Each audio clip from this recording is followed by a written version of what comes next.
scuppulent species anywhere, with prominent families including Aspalathus, from which rooibos tea is made, Senecio, and Erica heathers. Southwest and south central Australia I'm are sitting here dominated by the drinking Malay, robust tea and dwarf looking at eucalyptus, which invariably grow as multi-stem geodiode. plants from These videos are absolutely fantastic. Look, that's where my mum and dad live. Well, that looks like it. It's hard to pronounce all these things, but this is Feinboss. Feinboss. I can't even pronounce it. But I can smell that when I look at this.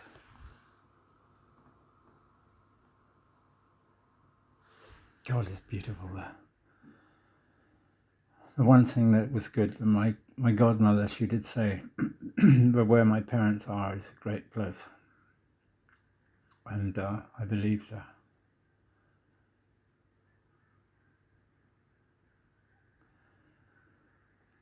It's nice down there, but I couldn't, I don't know how I would work there. So the South African embassy were fucking me around when I was in Mexico, and I haven't been to South Africa House, Zuid-Afrika House yet, because I'm worried that I'm going to get a runaround. That government, I'm sure, can't. They don't know who is a South African citizen and who isn't. And anyway, I've got £600. I don't know how and I won't have a job. Yeah, I don't know. Sorry, Mum and Dad. I haven't checked my email, but you only sent one email in 2 or 3 months. You sent me an email on Christmas Day. I hope you're okay. I'm still fighting the same war I was fighting when I wrote to you on my 50th birthday. And apparently it's not an issue. The world's going to survive. But honestly, I'm not so sure what people are. And I watched XR, Extinction Rebellion, the other day with this guy. He was a trader, Indian guy. Looks like the chap who was in the Matrix on the platform in the subway. But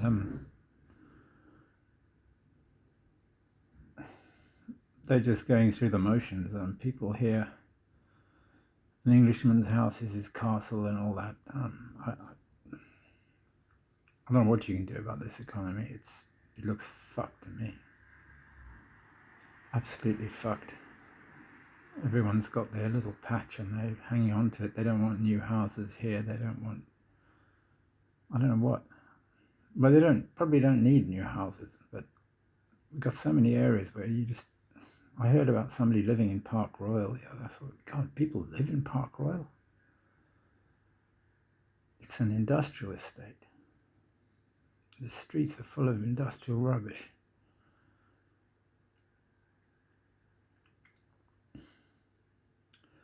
And when I put Asda in on that video about Asda, the Asda that came up was the big one at Park Royal.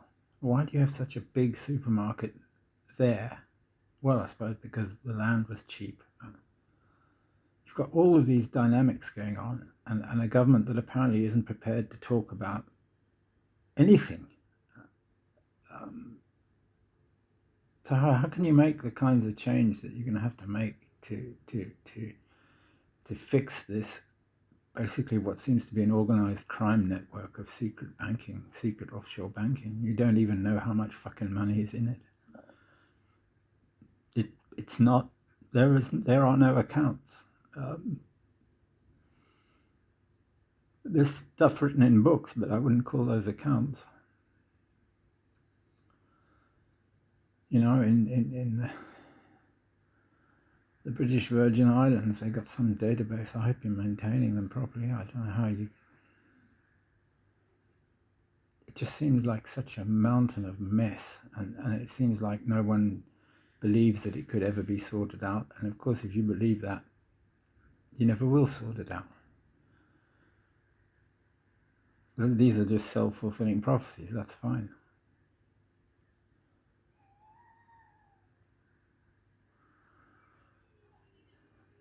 Ask Larry Paulson. He knows all about self-fulfilling prophecies. Should I check his blog?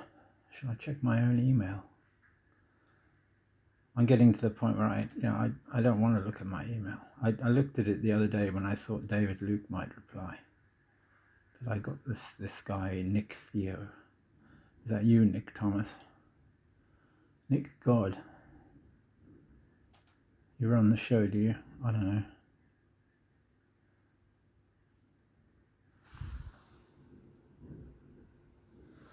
This is fun to look through. You see all the things you can type in there. See all the things you can make languages out of.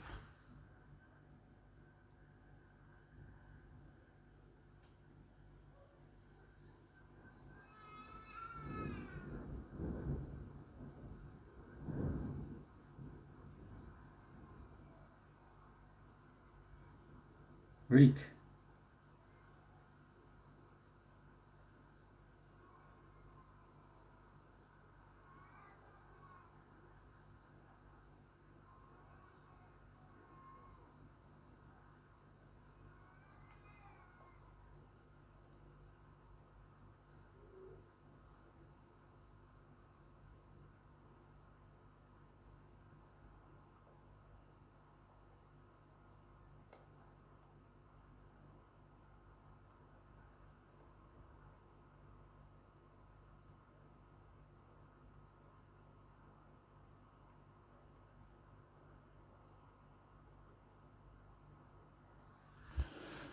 You can put all those things into Tom Ridge's parser if you get that code of mine working, which I haven't had the balls to try yet.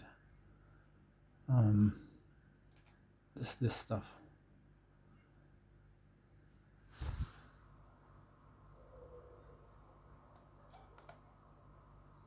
This is my old GitHub.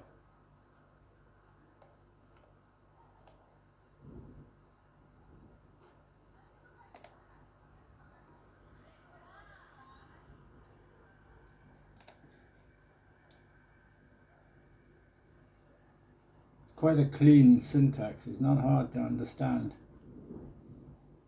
These are like these are kind of the semantics. That's what it constructs as an internal representation, and then these are the languages here.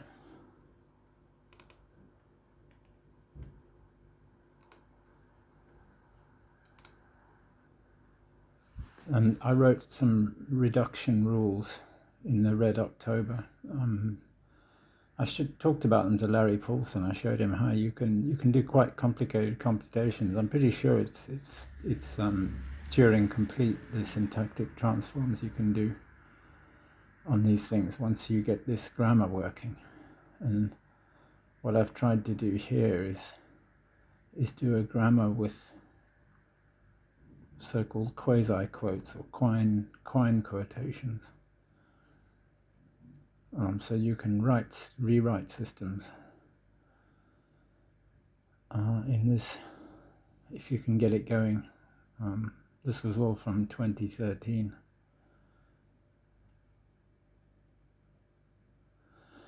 So back to South Africa. There was this guy doing the forest project, working with one of these organizations that seems to be raising money from quite wealthy sources and funding these projects. And they've got some kind of forest permaculture project going on quite near my parents' house, but my mother didn't seem interested in it when I told her about it.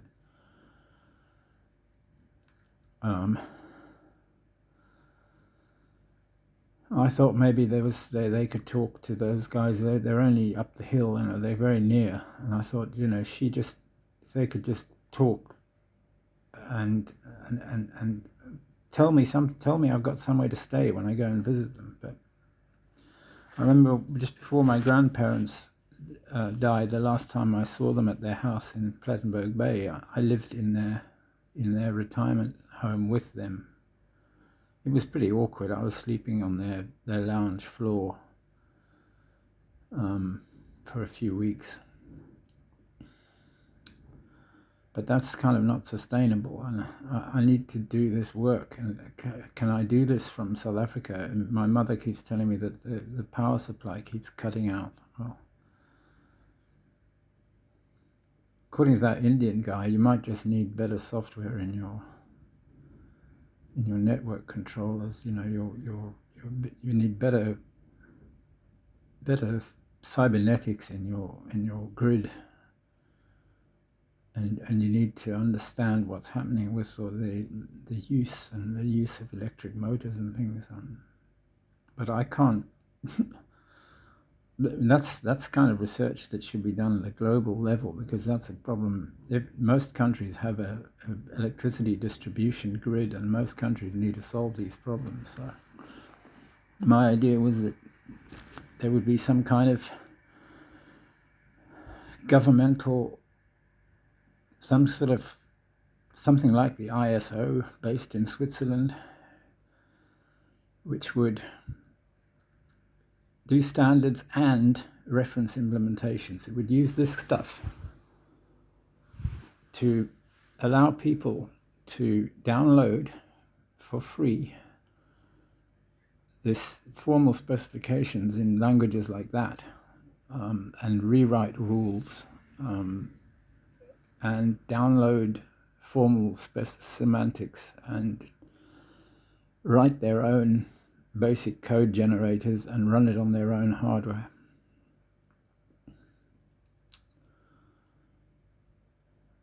And the ISO should be able to do that from Geneva. But when I told my mum from Bolivia, when my daughter and I passed through Geneva, it was like they were at war. I felt like I was it was wartime. The atmosphere was so tense. And the way people in Geneva live, my God. Trains going past at night. Wow, what a place. My daughter will remember it. But we only spent about 6 hours in Geneva. And then we got at 11, 12 o'clock at night. This guy put us up in his spare room. He left his wife or something, and he had a spare room. He put us up, and we got the first train out the next morning to Italy.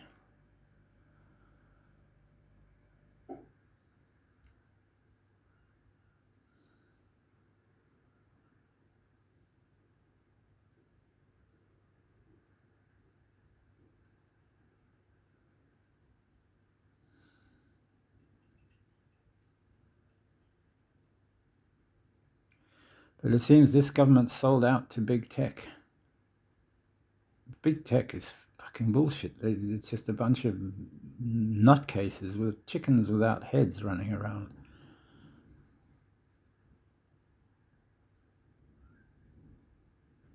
You sold out to big tech, and you fucked over the ISO. And that's how I felt in 1999 when I started working at the computer lab. I was in room TP4 at the bottom of the tower by the dead animals department. And I started looking up ISO specifications for IEEE. I can't remember, what's it called? RFC 822 email headers. That's all I was looking at, because I was going to write a system that allowed you to transfer data by email from one databases to basically use formal syntax. And I'd been working on a scheme interpreter and a database connection, and the idea was to pass around the formal specs and be able to produce quite general systems where you've got email gateways acting on database SQL database servers and running queries and returning results and storing storing text.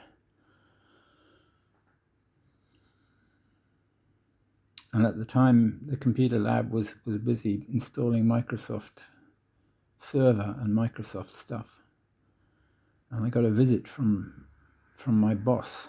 I'd only been working there for a few weeks, and I still had some respect for him, Martin Johnson. And he came and he gave me some bullshit story, which was wrong. It was just basically absolutely wrong about that my scheme wouldn't work because they had multiple email clients. But it bloody well would work because these clients that I was talking would be updating a transaction-oriented database.